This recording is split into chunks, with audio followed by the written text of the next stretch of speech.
Hi everyone, welcome to Seekers. I am Yashika. इससे पहले मैं फंडामेंटल राइट्स के ऊपर 2 वीडियोस बना चुकी हूँ। First video was about the overview of fundamental rights and second was about the definition of state. This is the third part of fundamental rights video. इस video में हम डिस्कस करेंगे हमारा पहला fundamental right to equality, which is from article 14 to article 18। So let's get started. Article 14, पहले हम एक overview लेते हैं राइट टू इक्वालिटी का। राइट टू इक्वालिटी में आर्टिकल 14 से 18 तक के आर्टिकल आते हैं। आर्टिकल 14 हमें देता है इक्वालिटी बिफोर लॉ, 15 हमें देता है prohibition of discrimination, 16 article is about equality of opportunities in employment, 17 article is abolition of untouchability और 18वां हमारा आर्टिकल है एबोलिशन ऑफ टाइटल्स। तो ये तो एक ओवरव्यू हो गया, हम एक एक करके इनको डिटेल में डिस्कस करेंगे। फर्स्ट जो हमारा राइट आता है इसमें आर्टिकल 14, जो पहला आर्टिकल है, that is about equality before law. That means ये जो लॉ है ये सभी सिटीजन्स को इक्वल ट्रीटमेंट देता है बिफोर लॉ। मतलब लॉ के सामने हम सब सिटीजन्स जो हैं वो बराबर हैं, right. And the law of the country protects everybody equally. जो लॉ है हमारी कंट्री का, जो कानून है, वो हर एक को जो है वो इक्वली प्रोटेक्ट करता है under this article, under the same circumstances. लेकिन सर्कमस्टांसेस सेम होने चाहिए। The law will treat people in the same manner. अगर सर्कमस्टांसेस सेम है हर एक पर्सन के लिए तो लॉ जो है वो हर एक पर्सन को सेम मैनर में ट्रीट करेगा। इन शॉर्ट अगर हम बात करें तो हम सब लोग कानून की आंखों में, कानून के सामने बराबर हैं और हम सबको इक्वल प्रोटेक्शन मिलेगी। इसमें कुछ एक्सेप्शंस भी हैं। आर्टिकल 14 की एक्सेप्शंस क्या हैं? सबसे पहले ये आर्टिकल एब्सोल्यूट नहीं है, इसमें चेंजेस किए जा सकते हैं। So it is not absolute and subject to certain reasonable restrictions. कुछ रिस्ट्रिक्शंस इसके ऊपर हैं, जैसे कि the president and governors of state. हमारे इंडिया के प्रेसिडेंट ऑफ इंडिया और हमारे स्टेट के गवर्नर्स जो हैं उनको इम्यूनिटी है एज पर आर्टिकल 361। उनको इम्यूनिटी है, उनको किसी भी क्रिमिनल केस में अरेस्ट नहीं किया जा सकता, ना ही गवर्नर्स को और ना ही प्रेसिडेंट ऑफ इंडिया को जब वो ऑफिस ऑक्यूपाई करते हैं, वो सेम रिस्पेक्टिव ऑफिस ऑक्यूपाई करते हैं, राइट।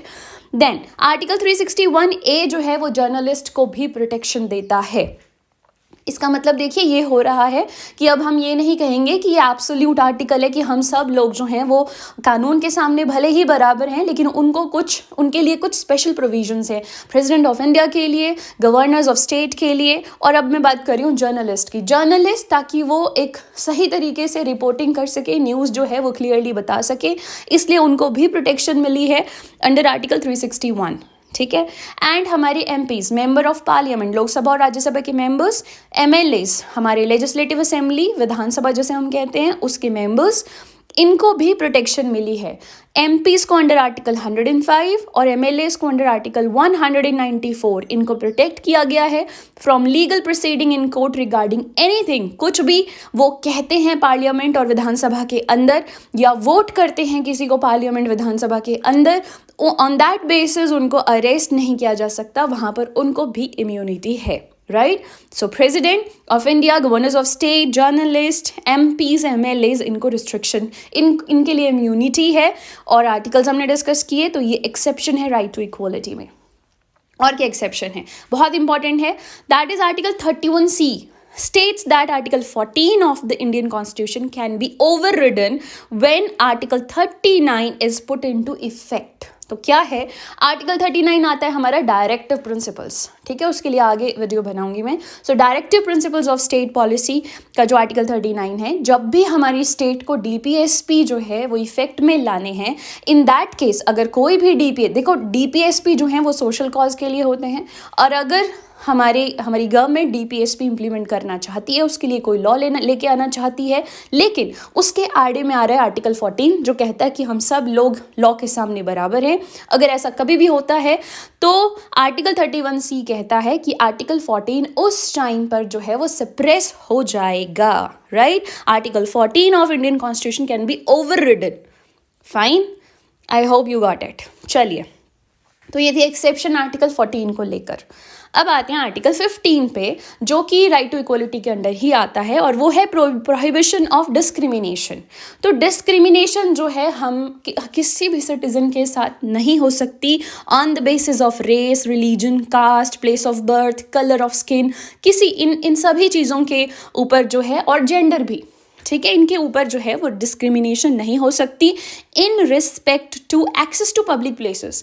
लाइक आप कहो कि आप इस रिलीजन के हो, आप इस कास्ट के हो, आप इस जेंडर के हो, आपकी स्किन कलर ये है, आपका प्लेस ऑफ बर्थ ये है, तो आप इस पब्लिक प्लेस को, ये जो है वो आपके लिए एक्सेसिबल नहीं है, आप वहाँ नहीं जा सकते, ऐसा नहीं होगा। पब्लिक प्लेसेस जो हैं वो सबके लिए होते हैं, तो किसी भी बेसिस पे डिस्क्रिमिनेशन नहीं हो सकती। Also usage of tanks, wells, ghats जिनसे पानी लिया जाता है, हमें पता है हमारी हिस्ट्री जो है वहाँ पर किसी सर्टन रिलीजन, कास्ट के लोगों को जो है वो एक जो जनरल कुआं होता था जो सभी के लिए होता था, वहाँ वो नहीं जा सकते थे, राइट। तो इस तरह की डिस्क्रिमिनेशन जो है हमारी कॉन्स्टिट्यूशन ने ख़त्म कर दी है, राइट। चलिए देखिए एक और चीज़ यहाँ पे, कोई भी कुआं जो पर्सनल यूज़ के लिए बनाया है वो पर्सनल है। एक कोई ऐसा कुआं जो स्टेट ने बनाया है या फिर जो जनरल पब्लिक के यूसेज के लिए है, वहाँ पर डिस्क्रिमिनेशन नहीं होगी। आपके घर का पर्सनल कुआं है, उसको कोई भी कहे कि मैं इसे यूज़ कर सकता हूँ, ऐसा नहीं होगा। Just point to be noted. All right, चलिए आगे आते हैं आर्टिकल 16 के ऊपर। आर्टिकल 16 है equality of opportunity in matters of public employment. मतलब किसी भी सिटीजन के साथ कोई भी डिस्क्रिमिनेशन नहीं हो सकती जब उसे एम्प्लॉयमेंट मिलनी है। हम सब बराबर हैं और इक्वल अपॉर्चुनिटी जो है वो हमें मिलेगी पब्लिक एम्प्लॉयमेंट में।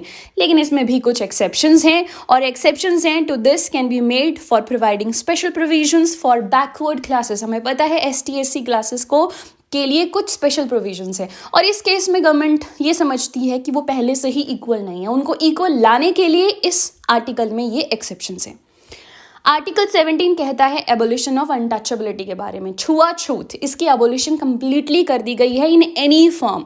सो untouchability is abolished in all the forms under article 17 of constitution. और लास्ट आर्टिकल है आर्टिकल 18 जो हमारे इक्वालिटी लॉ के अंडर आता है, और ये कहता है एबॉलिशन ऑफ टाइटल्स। किसी भी तरह का टाइटल जो है वो पर्सन नहीं रख सकता जो कि हेरिडिटरी हो। जैसे किसी के फादर कभी राजा रहे हों किसी स्टेट के, अब वो किंग, प्रिंस या प्रिंसेस नहीं है, ठीक है, वो रानी नहीं है, राजा नहीं है, फाइन। तो इस तरह के जो टाइटल्स हैं वो अबॉलिश कर दिए गए हैं।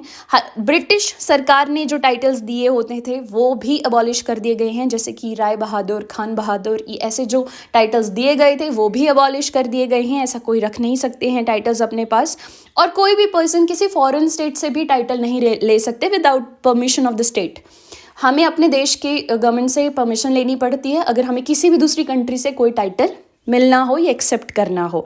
लेकिन जो मिलिट्री टाइटल्स हैं ये एक्सेप्शंस हैं, ठीक है, कर्नल, ब्रिगेडियर, ये मिलिट्री टाइटल्स जो होंगे ये एक्सेप्शंस हैं। ऑल्सो जो पद्म अवार्ड्स हैं, भारत रत्न अवार्ड्स हैं, ये भी इसमें एक्सेप्शंस हैं, राइट। हेरिडिटरी नहीं होंगे, लेकिन जो अवार्ड्स हैं वो या फिर एकेडमिक हैं, जैसे कोई PhD है, डॉक्टर है, इस तरह से वो भी जो है वो लिए जा सकते हैं, वो एक्सेप्शंस हैं इसमें। लेकिन हेरिडिटरी टाइटल्स जो हैं वो इसमें नहीं होंगे। ब्रिटिश राज में अगर किसी को टाइटल मिला था वो भी नहीं होंगे। एकेडमिक और मिलिट्री और अवार्ड्स, ये वाले टाइटल जो हैं वो रखे जा सकते हैं। सो ये था हमारा राइट टू इक्वलिटी, राइट, जो हमने देखा अंडर आर्टिकल 14 to 18। एक बार जस्ट ओवरव्यू में आपको दे देती हूँ कि हमने कौन कौन से राइट्स के बारे में यहाँ पे पढ़ा। सो हमने पढ़ा about article 14 equality before law, 15 prohibition of discrimination, equality of opportunity, abolition of untouchability and abolition of titles. I hope you found this video informative. I'll see you in next. Thank you so much.